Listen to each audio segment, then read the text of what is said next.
السلام علیکم۔ ابرار رشید ایک مرتبہ پھر آپ کی خدمت میں حاضر ہے، اور بات وہی ہے کہ ہچکی چھوڑ دیتی ہے پھر آ جاتی ہے، پھر چھوڑ دیتی ہے۔ بہرحال یہ سلسلہ تو اب جاری رہے گا، لیکن اصل خبر یہ ہے کہ اب پوری دنیا، خاص طور پر یورپین ممالک اور برطانیہ، اس بات پر کافی حد تک متفق نظر آتے ہیں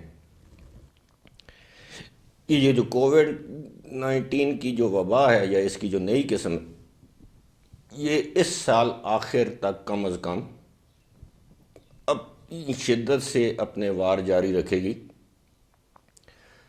اور 2021 کے آخر تک اس سے چھٹکارا ممکن نہیں، بلکہ اس کے ساتھ جنگ جاری رکھنا پڑے گی۔ اب آپ سوچ رہے ہوں گے اس کا مقصد کیا ہے؟ اس کا مقصد یہ ہے کہ دنیا کے بہت سے ایسے ممالک جہاں پر اس وقت یہ وبا تیزی سے پھیل رہی ہے، پھیل چکی ہے، وہ ممالک باوجود اس کے کہ انتہائی ترقی یافتہ ممالک ہیں، ویکسین ہے، وہاں پر صحت کی سہولیات ہیں، اس کے باوجود وہ اس پر قابو نہیں پا سکے، اور اس حوالے سے آپ یہ سمجھ لیں کہ تقریباً انہیں ہینڈز اپ کر لیے ہیں۔ برطانیہ کی مثال پہلی ہے۔ برطانیہ کا یہ کہنا ہے کہ اس آخر یعنی خزاں کے موسم تک اس وبا میں کمی آنے کا کوئی امکان نہیں، اور حالات اسی طرح رہے تو اس سال کے آخر تک اس وقت جو برطانیہ میں سفری پابندیاں ہیں، کوارنٹین کی پابندیاں ہیں، دیگر پابندیاں ہیں، وہ لاگو رہیں گی، باوجود اس کے کہ اس وقت برطانیہ کو اربوں پاؤنڈز کا نقصان ہو رہا ہے۔ اب اگر آپ یہ دیکھیں تو یہ بری خبر ہے، نہ صرف دیگر ترقی پذیر ممالک کے لیے بلکہ ترقی یافتہ ممالک کے لیے بھی، جیسا کہ یو اے ای۔ اب سب سمجھتے ہیں، جانتے ہیں، اس سال اکتوبر کے مہینے میں وہاں پر دبئی میں ایکسپو 2020 کا انعقاد ہونا ہے، جس کا کاؤنٹ ڈاؤن یا الٹی گنتی بھی شروع ہو چکی ہے، اور اب شاید 249 یا 250 دن رہ گئے ہیں اس کے منعقد ہونے میں۔ لیکن اگر صورتحال یہی رہی تو نہ صرف ایکسپو 2020 کا انعقاد ایک مرتبہ پھر ملتوی یا مؤخر ہو سکتا ہے، بلکہ منسوخ بھی ہو سکتا ہے۔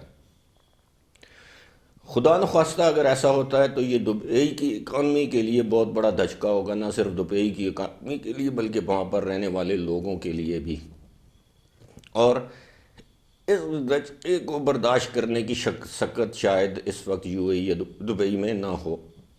بہت سے لوگوں کا مجھے میسیجز آتے ہیں کامنٹ باکس میں، ای میل میں، جو کہتے ہیں جی کہ ان کی نوکریاں تو بڑی زبردست جا رہی ہیں، آپ خام خواہ دبئی کے بارے، یو اے ای کے بارے میں ایسی نیگیٹو پکچر پینٹ کرتے ہیں کہ جیسے خدا نخواستہ وہاں پر نوکریاں۔ تو بھائیو، بات یہ ہے، آپ صدقے دل سے بتائیں، اپنے دل پر ہاتھ رکھ کے بتائیں۔ شکر ہے، اللہ کا لاکھ لاکھ شکر ہے آپ کی نوکری قائم ہے، لیکن آپ دل پر ہاتھ رکھ کر بتائیں، آپ کے کتنے جاننے والے، کتنے رشتہ داروں، بہن بھائیوں، عزیزوں، دوستوں کی نوکریاں ان دنوں ختم ہوئی ہیں؟ کتنے رشتہ داروں، بہن بھائیوں، عزیزوں کے کاروبار بند ہوئے ہیں؟ کتنے لوگ اپنی مالی حالت کی وجہ سے یو اے ای کو چھوڑ کر دوبارہ پاکستان آ چکے ہیں؟ کتنے لوگ ایسے ہیں جو بڑے گھروں کو چھوڑ کر، کیونکہ کرایہ افورڈ نہیں کر سکتے، چھوٹے گھروں میں منتقل ہو گئے ہیں؟ ایک گھر میں اگر 4 کمانے والے تھے تو اب شاید 1 یا 2 لوگ کما رہے ہیں۔ ایسا نہیں ہے کہ اگر میں آسودہ حال ہوں، میری حالت ٹھیک ہے، مالی حالت، تو میرے ارد و گرد و نواح میں تمام لوگ بھی ایسے ہی ہوں۔ اس کا درد وہ لوگ محسوس کر سکتے ہیں جن لوگوں کی نوکریاں چلی گئی ہیں، جن لوگوں کے پیاروں کی، بہن بھائیوں، عزیزوں کی نوکریاں ختم ہو چکی ہیں یا وہ مسائل کا شکار ہیں۔ 100 میں سے 10 یا 20% لوگ ایسے ہوں گے جو اس وقت آسودہ یا کسی حد تک خوشحال ہوں گے، باقی 80 سے 90% لوگ ایسے ہیں جن کے لیے اس وقت 2 وقت کی روٹی پیدا کرنا انتہائی مشکل ہے۔ لوگوں نے گاڑیاں بیچ دی ہیں، کریڈٹ کارڈ پر ڈیفالٹ ہو گیا ہے، کرایہ ادا نہیں کر سکے، نوکریوں کوئی بھروسہ نہیں ہے، تنخواہیں کم ہو چکی ہیں،